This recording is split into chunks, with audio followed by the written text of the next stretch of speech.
참미 예수님, 안녕하세요. 6월 2일 화요일 로마서 5장부터 오늘은 7장까지 함께 말씀도 읽겠습니다. 근데 제가 어제 월요일 영상을 보니까 시작할 때 그 그림에 제가 4장 27절, 9절, 29절 이렇게 절 표시를 잘못했더라고요. 4장은 25절까지만 있는데 제가 미처 확인 못하고 잘못 올린 거 정정합니다. 사고 없으셨으면 좋겠고요. 네, 제가 그 표지 만들면서 오타, 오타입니다. 네, 오늘은 로마서 5장 1절에서 7장 25절까지 말씀 함께 읽겠습니다. 먼저 로마서 말씀 천천히 읽겠습니다. 성경 읽기 전 기도 함께 바칩니다. 성부와 성자와 성령의 이름으로 아멘. 말씀은 바로 내 곁에 있고 내 입에 있고 내 마음에 있다. 주님 성령의 빛으로 저희 눈을 여시어 주님의 길을 보게 하시고 저의 귀를 여시어 생명의 말씀을 듣게 하소서. 아멘. 성부와 성자와 성령의 이름으로 아멘. 의롭게 된 이들의 삶과 희망. 그러므로 믿음으로 의롭게 된 우리는 우리 주 예수 그리스도를 통하여 하느님과 더불어 평화를 누립니다. 믿음 덕분에 우리는 그리스도를 통하여 우리가 서 있는 이 은총 속으로 들어올 수 있게 되었습니다. 그리고 하느님의 영광에 참여하리라는 희망을 자랑으로 여깁니다. 그뿐만 아니라 우리는 환난도 자랑으로 여깁니다. 우리가 알고 있듯이 환난은 인내를 자아내고 인내는 수양은 희망을 자아냅니다. 그리고 희망은 우리를 부끄럽게 하지 않습니다. 우리가 받은 성령을 통하여 하느님의 사랑이 우리 마음에 부어졌기 때문입니다. 우리가 아직 나약하던 시절 그리스도께서는 정해진 때에 불경한 자들을 위하여 돌아가셨습니다. 의로운 일을 위해서라도 죽을 사람은 거의 없습니다. 혹시 착한 사람을 위해서라면 누가 죽겠다고 나설지도 모릅니다. 그런데 우리가 아직 죄인이었을 때 그리스도께서 우리를 위하여 돌아가심으로써 하느님께서는 우리에 대한 당신의 사랑을 증명해 주셨습니다. 그러므로 이제 그분의 피로 의롭게 된 우리가 그분을 통하여 하느님의 진노에서 구원을 받게 되리라는 것은 더욱 분명합니다. 우리가 하느님의 원수였을 때 그분 아드님의 죽음으로 그분과 화해하게 되었다면 화해가 이루어진 지금 그 아드님의 생명으로 구원을 받게 되리라는 것은 더욱 분명합니다. 그뿐 아니라 우리는 또한 우리 주 예수 그리스도를 통하여 하느님을 자랑합니다. 이 그리스도를 통하여 이제 화해가 이루어진 것입니다. 아담과 그리스도. 그러므로 한 사람을 통하여 죄가 세상에 들어왔고 죄를 통하여 죽음이 들어왔듯이 또한 이렇게 모두 죄를 지었으므로 모든 사람에게 죽음이 미치게 되었습니다. 사실 율법이 있기 전에도 세상에 죄가 있었지만 율법이 없어서 죄가 죄로 헤아려지지 않았습니다. 그러나 아담부터 모세까지는 아담의 범죄와 같은 방식으로 죄를 짓지 않은 자들까지도 죽음이 지배하였습니다. 아담은 장차 오실 분의 예형입니다. 그렇지만 은사의 경우는 범죄의 경우와 다릅니다. 사실 그 한 사람의 범죄로 많은 사람이 죽었지만 한 사람의 은총과 예수 그리스도 한 사람의 은혜로운 선물은 많은 사람에게 충만히 내렸습니다. 그리고 이 선물의 경우도 그 한 사람이 죄를 지은 경우와는 다릅니다. 한 번의 범죄 뒤에 이루어진 심판은 유죄 판결을 가져왔지만 많은 범죄 뒤에 이루어진 은사는 무죄 선언을 가져왔습니다. 사실 그 한 사람의 범죄로 그 한 사람을 통하여 죽음이 지배하게 되었지만 은총과 의로움의 선물을 충만히 받은 이들은 예수 그리스도 한 분을 통하여 생명을 누리며 지배할 것입니다.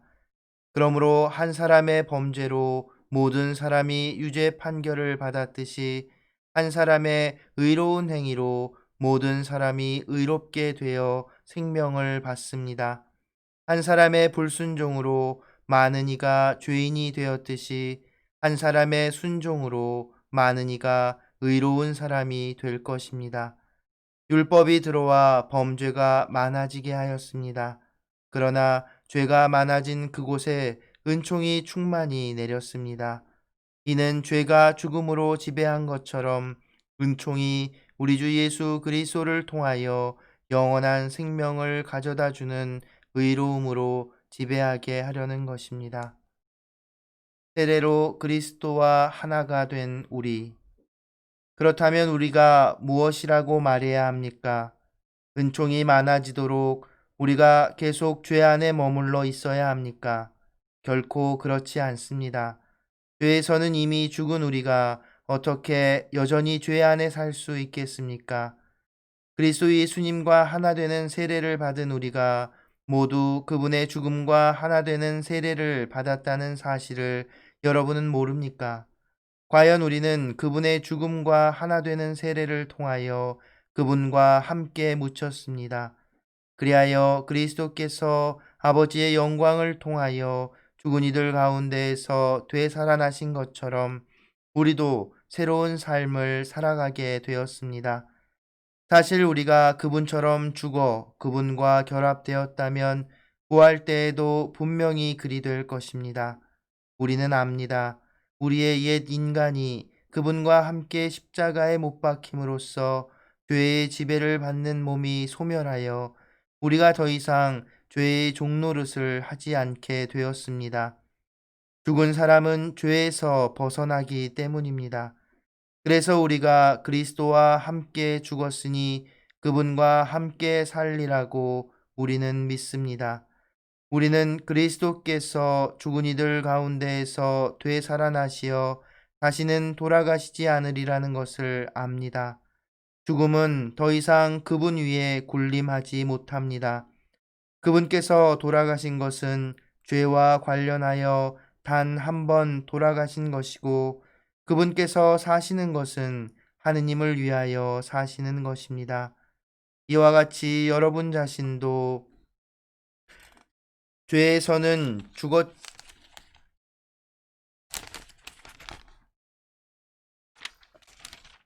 죄에서는 죽었지만 그리스도 예수님 안에서 하느님을 위하여 살고 있다고 생각하십시오. 그러므로 죄가 여러분의 죽을 몸을 지배하여 여러분이 그 욕망에 순종하는 일이 없도록 하십시오. 그리고 여러분의 지체를 불의의 도구로 죄에 넘기지 마십시오. 오히려 죽은 이들 가운데에서 살아난 사람으로서 자신을 하느님께 바치고 자기 지체를 의로움의 도구로 하느님께 바치십시오. 죄가 여러분 위에 군림할 수는 없습니다.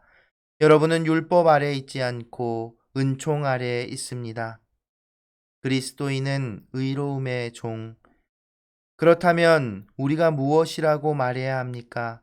우리가 율법 아래 있지 않고 은총 아래 있으니 죄를 지어도 좋습니까? 결코 그렇지 않습니다. 여러분이 어떤 사람에게 자신을 종으로 넘겨 순종하면 여러분이 순종하는 그 사람의 종이라는 사실을 모릅니까? 여러분은 죽음으로 이끄는 죄의 종이 되거나 의로움으로 이끄는 순종의 종이 되거나 하는 것입니다. 그러나 하느님께 감사하게도 여러분이 전에는 죄의 종이었지만 이제는 여러분이 전에 받은 표준 가르침에 마음으로부터 순종하게 되었습니다. 여러분은 죄에서 해방되어 의로움의 종이 되었습니다. 나는 여러분이 지닌 육의 나약성 때문에 사람들의 방식으로 말합니다.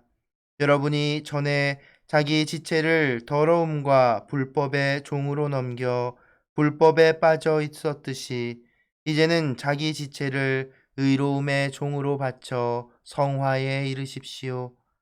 여러분이 죄의 종이었을 때에는 의로움에 매이지 않았습니다. 그때 여러분이 지금은 부끄럽게 여기는 것들을 행하여 무슨 소득을 거두었습니까? 그러한 것들의 끝은 죽음입니다. 그런데 이제 여러분이 죄에서 해방되고 하느님의 종이 되어 얻는 소득은 성화로 이끌어 줍니다. 또 그 끝은 영원한 생명입니다. 죄가 주는 품삯은 죽음이지만 하느님의 은사는 우리 주 그리스도 예수님 안에서 받는 영원한 생명이기 때문입니다. 율법에서 해방된 그리스도인. 형제 여러분, 여러분이 율법을 아는 사람들이기에 말합니다. 율법은 사람이 살아있는 동안에만 그 위에 군림한다는 사실을 모릅니까? 혼인한 여자는 남편이 살아있는 동안에만 율법으로 그에게 매여 있습니다. 그러나 남편이 죽으면 남편과 관련된 율법에서 풀려납니다.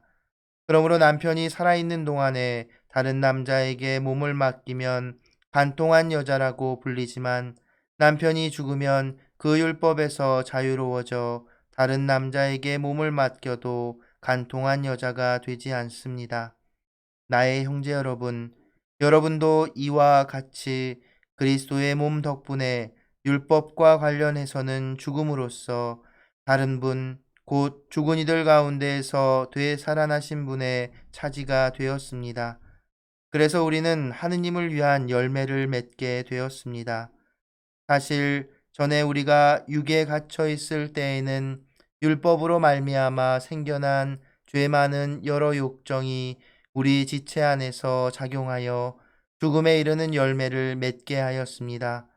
그러나 우리가 이제는 우리를 사로잡고 있던 율법과 관련해서는 죽음으로써 그것에서 벗어났습니다. 그리하여 법전이라는 옛 방식이 아니라 성령이라는 새 방식으로 하느님을 섬기게 되었습니다. 율법과 죄와 죽음. 그렇다면 우리가 무엇이라고 말해야 합니까? 율법이 죄입니까? 결코 그렇지 않습니다. 그러나 율법이 없었다면 나는 죄를 몰랐을 것입니다. 율법에서 탐내서는 안 된다고 하지 않았으면 나는 탐욕을 알지 못하였을 것입니다. 이 계명을 빌미로 죄가 내 안에 온갖 탐욕을 일으켜 놓았습니다. 사실 율법과 상관이 없을 경우 죄는 죽은 것입니다. 전에는 내가 율법과 상관없이 살았습니다. 그러나 계명이 들어오자 죄는 살아났고 나는 죽었습니다. 그래서 생명으로 이끌어야 하는 계명이 나에게는 죽음으로 이끄는 것으로 드러났습니다. 죄가 계명을 빌미로 나를 속이고 또 그것으로 나를 죽인 것입니다. 그러나 율법은 거룩합니다. 계명도 거룩하고 의롭고 선한 것입니다. 그렇다면 그 선한 것이 나에게는 죽음이 되었다는 말입니까? 결코 그렇지 않습니다. 오히려 죄가 그 선한 것을 통하여 나에게 죽음을 가져왔습니다. 죄가 죄로 드러나게 죄가 계명을 통하여 철저히 죄가 되게 하려는 것입니다. 우리가 알고 있듯이 율법은 영적인 것입니다. 그러나 나는 육적인 존재, 죄의 종으로 팔린 몸입니다. 나는 내가 하는 것을 이해하지 못합니다. 나는 내가 바라는 것을 하지 않고 오히려 내가 싫어하는 것을 합니다. 그런데 내가 바라지 않는 것을 한다면 이는 율법이 좋다는 사실을 내가 인정하는 것입니다. 그렇다면 이제 그런 일을 하는 것은 더 이상 내가 아니라 내 안에 자리 잡고 있는 죄입니다. 사실 내 안에 곧 내 육 안에 선이 자리 잡고 있지 않음을 나는 압니다.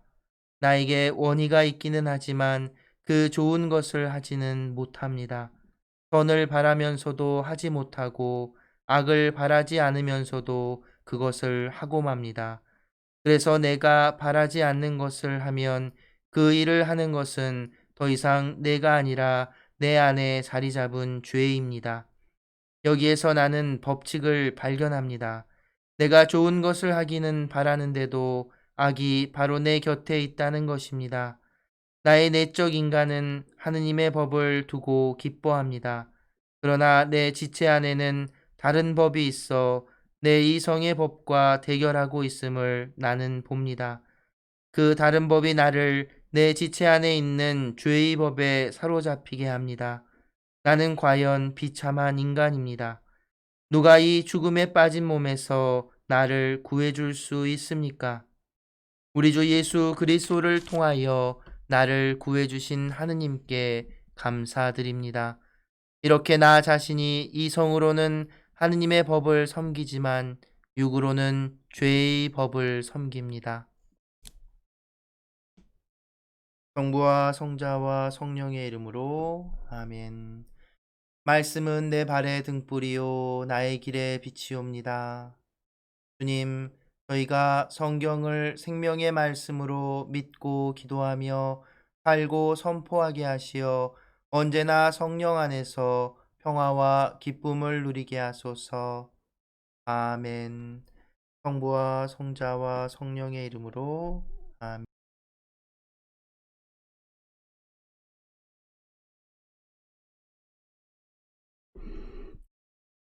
네, 오늘은 제가 목이 좀 안 좋아서 물 좀 마시면서 얘기하겠습니다. 이해해 주세요. 네, 오늘은 5장, 로마서 5장, 6장, 7장 이렇게 읽었는데요.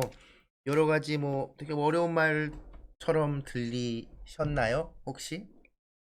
어렵게 생각하실 필요가 없습니다. 간단하게 짚어보면 다시 한번 죄에 대한 이야기들을 하지요. 우리를 죄에 빠뜨리게 하는 것, 아니 우리를 지배하는 것이 죽음, 죽음으로 이끄는 것이 죄라고 하는 겁니다. 그리고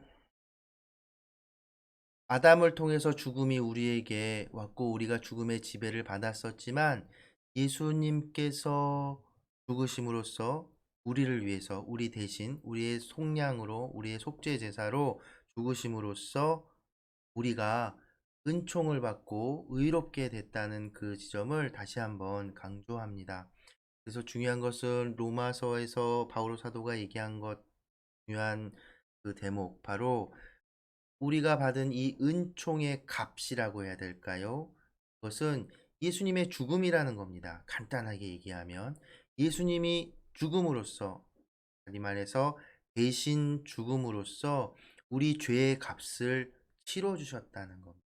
그러니까 우리가 받은 이 은총은 표현은 거저 받은 것이라고 나의 노력이나 이런 것 없이 거저 받은 것이라고 얘기하지만 그 값어치가 결코 값싼 것이 아님을 잊지 말아야 한다는 겁니다.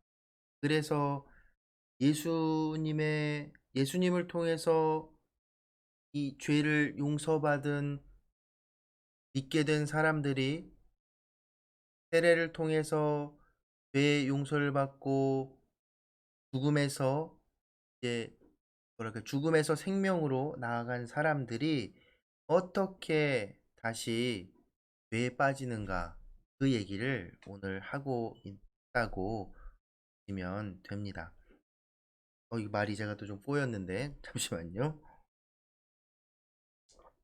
네, 먼저 앞에 한 얘기를 정리하면 우리는 예수님의 죽음을 통해서 우리 죄가 용서받았으니 그 예수님의 죽음으로 얻은 이 새로운 생명에 대해서 결코 소홀히 여겨서는 안 된다는 것.